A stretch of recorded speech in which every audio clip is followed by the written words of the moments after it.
Nah, hari ini kita bakalan bikin reaction video lagi teman-teman. Menghibur kalian-kalian yang ada di rumah. Jangan gabut, ngapain kalau gabut? Nah, so teman-teman, tanpa banyak basa-basi kita langsung ya ke videonya, let's go.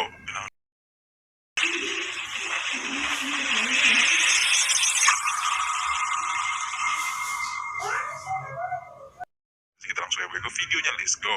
Hype-nya tinggi banget. Pas belum launching aja saya udah diburu penonton. Bang, review A52 bang. Bang, Galaxy A52-nya mana? A52, A52. Ya, saya ngerti sih kenapa HP ini bisa hype habis. Karena reputasi HP Samsung seri A itu yang ada angka 5-nya. Mau yang seri A5 2016, A5 2017, A50, A51, A52 semuanya cakep gitu. Dia punya reputasi yang serba nyaman. Mulai dari speknya, fiturnya, ukurannya, harganya, semuanya serba pas. Saya sendiri dulu pakainya Samsung Galaxy A5 2016 buat daily driver, dan sampai sekarang saya masih simpan sebagai salah satu benda bersejarah karena memang sebagus itu di masanya. Jadi tanpa perlu di request yang bejibun dari penonton pun saya udah nunggu-nunggu banget buat nyobain nih HP. Dan setelah seminggu lebih nyobain Samsung Galaxy A52, kesan saya kayak gimana?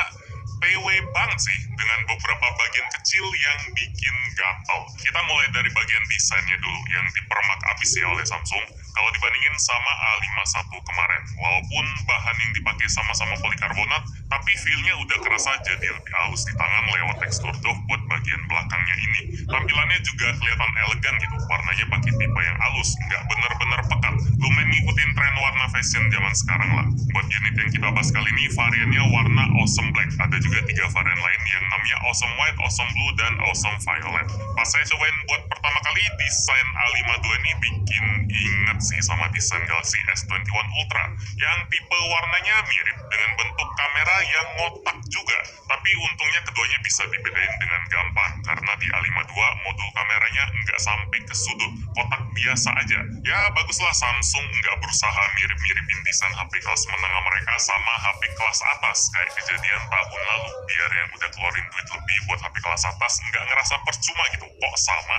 Kali ini udah beda. Daripada desain bagian luarnya yang disamain, mending kita samain desain bagian dalamnya aja lah. Mungkin itu yang Samsung pikirin. Soalnya Galaxy A52 ini juga didesain biar bisa tahan air dan debu kayak HP-HP premium mereka. Makanya HP ini bisa dapetin rating IP67, yang artinya dia aman buat dipakai di lingkungan yang banyak debunya, plus aman buat dicemplungin di air sedalam 1 meter selama 30 menit. Bedanya rating IP67 di A52 sama IP68 di Galaxy S21 ada di soal kedalaman airnya aja. Kalau IP67 ini aman buat jarak 1 meter, kedalaman 1 meter. Kalau IP68 bisa sampai 2 meter.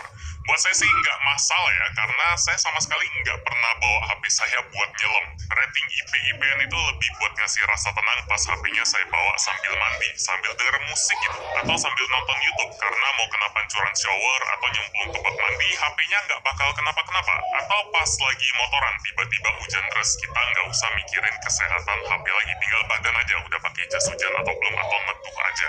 Ya mantap lah, Samsung udah niat buat balikin fitur yang dulu memang jadi andalan Galaxy A yang ada angka 5 dan 7-nya.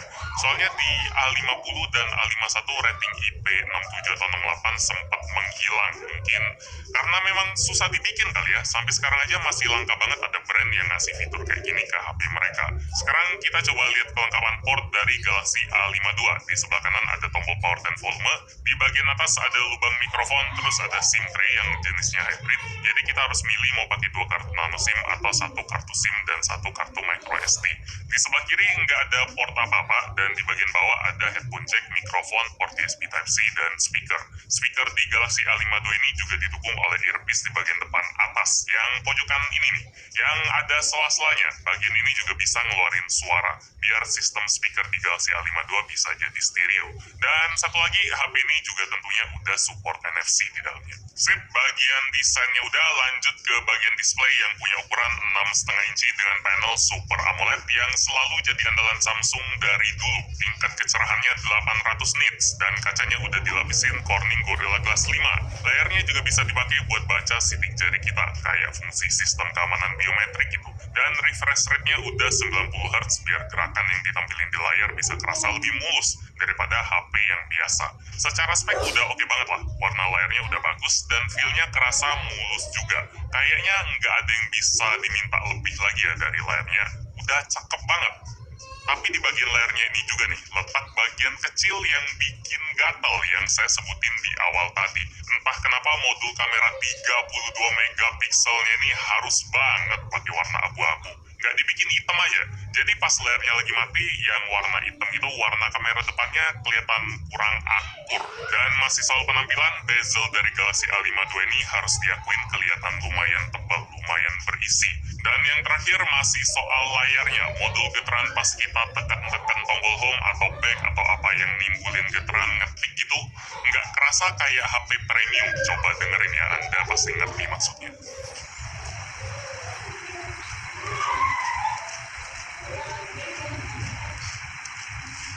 Tiga hal yang barusan saya sebutin memang bagian-bagian kecil yang nggak terlalu penting. Lama-lama bakal biasa. Tapi justru itu sayangnya tanggung banget buat urusan yang gede. Galaxy A52 udah mantap kayak fitur IP67, desain cakep, layar kece. Harusnya bisa lah yang kecil-kecil juga sekalian dibagusin. Dasar manusia ya, memang pengen yang sempurna gitu. Coba kalau lihat mesin yang dipakai, bakal diprotes juga nggak? Chipsetnya pakai Qualcomm Snapdragon 720G, RAM-nya 8GB, memori internalnya tergantung dari varian apa yang kita pilih. Ada yang 128GB yang harganya 4,999 juta, dan ada yang 256GB, harganya 5,399 juta. Kalau buat saya sendiri, spek yang dikasih udah sesuai standar pasar banget buat kelas harganya. 4-5 jutaan dapat Snapdragon 720G, yang kalau kita geber buat main game udah aman banget. Kayak main Mobile Legends tentu aja bisa jalan di mode high frame rate, dan kualitas gambarnya juga bisa yang tinggi punya. Kalau main PUBG M bisa di Smooth Ultra, kalau dipakai buat main Genshin Impact baru agak susah.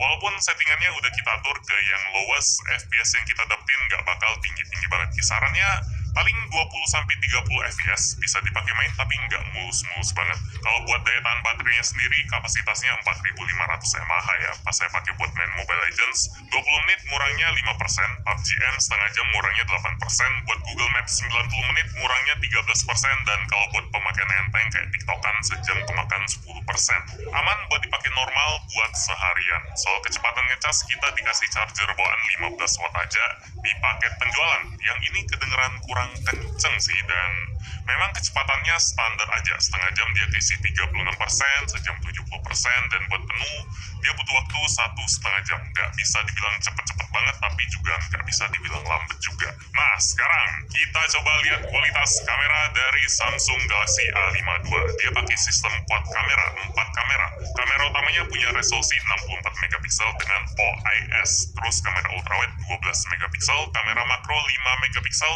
dan kamera depth 5 megapiksel. Kamera utama dengan sistem OIS itu menarik juga sih, karena OIS alias Optical Image Stabilization, biar gambar bisa lebih stabil pas difoto, masih langka loh buat ditemuin di HP kelas menengah kayak gini. Kalau dipakai buat motret di kondisi terang, mungkin perannya nggak bakal terlalu kerasa ya, karena foto di suasana terang memang nggak butuh banyak usaha. HP yang tanpa OIS pun pasti kerasa bagus-bagus aja, tapi di kondisi low light, baru peran OIS kerasa banget biar gambar nggak goyang. Kayak di Galaxy A52 ini, foto di malam hari bisa kerasa tetap tajam, lebih tajam dari HP sekelas. Saya suka banget sih sama hasil foto kamera A52 ini, mau di suasana terang, gelap, bagus semua buat kamera utama. Buat kamera ultrawide-nya juga bagus, gambarnya masih berasa tajam. Padahal biasanya kamera ultrawide cuma sekedar ada aja. Kualitasnya beda jauh dibanding kamera utama, tapi yang ini bedanya ya ada turun jelas, tapi nggak sejauh itu. Buat foto makro juga oke lah, yang penting ada. Yang kurang cocok cuma di foto zoom aja, karena Galaxy A52 nggak punya kamera telefoto. Kalau itu harus ambil yang A72.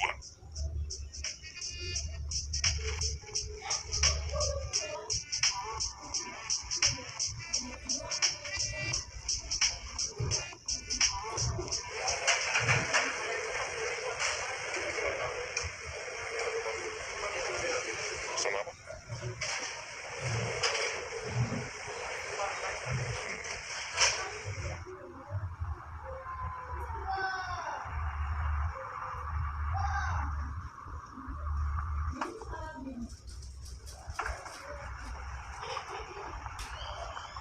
Video dari kamera belakangnya juga kerasa stabil ya, jadi fungsi dari OIS memang kepake banget mau di foto, mau foto terang, foto malam, buat video, semuanya bisa kepake banget. Jadi satu fitur aja efeknya ke semua gambar yang diambil oleh Galaxy A52. Kesimpulan saya buat Samsung Galaxy A52, sejarah kembali terulang sih. Saya suka sama HP ini, reputasinya sebagai HP all-rounded, cocok buat siapa aja, baik yang senang spek dan juga yang senang sama desain, fitur. Semuanya bisa dilainin oleh Galaxy A52. Memang tetap ada kekurangan yang bikin HP ini nggak perfect, kayak desain kamera depan tadi, terus bezel yang nggak bisa dibilang tipis, sama modul geternya. Tapi kalau kita udah kebiasa, sisanya tinggal yang positif-positif aja, mulai dari desain yang cakep, terasa simpel tapi mahal gitu, kualitas layar yang udah jadi andalan sejak dulu, performa yang bisa dipakai buat berbagai macam kegiatan, baterai awet, kamera cakep dengan OIS, sistem antarmukawan UI, dan tentu aja fitur IP68 yang susah banget buat ikutin HP lain. HP ini recommended, nggak perlu ngomong lebih jauh lagi sih. Demikian review gadgetin buat Samsung Galaxy A52. Like kalau nggak suka dengan video ini, dislike kalau nggak suka, dan kita ketemu lagi di video selanjutnya.